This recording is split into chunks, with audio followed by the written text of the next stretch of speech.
Dans les premiers temps de l'enseignement d'une langue à un apprenant, je pense que c'est inutile de lui montrer toutes sortes de règles de grammaire ou de ci ou de verbe ou autre si on ne travaille pas dès le départ sa prononciation.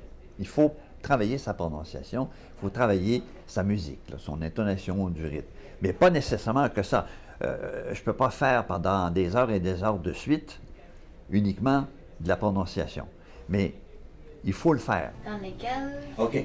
Il faut que la pointe de ta langue, qu'on la voit un petit peu en avant. La. Et non pas non pas l. Un peu, c'est pas comme ça qu'on parle, mais un peu comme si tu mettais la pointe entre tes dents. Dans lequel. Dans lequel? Tu vois, ça c'est beaucoup mieux français.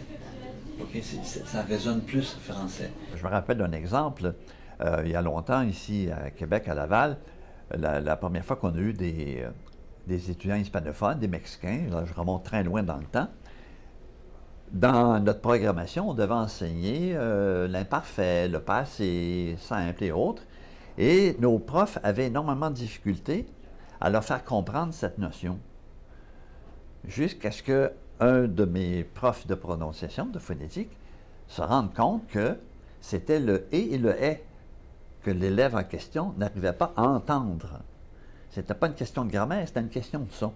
Mais à partir du moment où on a travaillé d'abord la prononciation, la discrimination de « et » de « est », la suite de l'apprentissage de la grammaire pour ces règles-là ont été très rapides.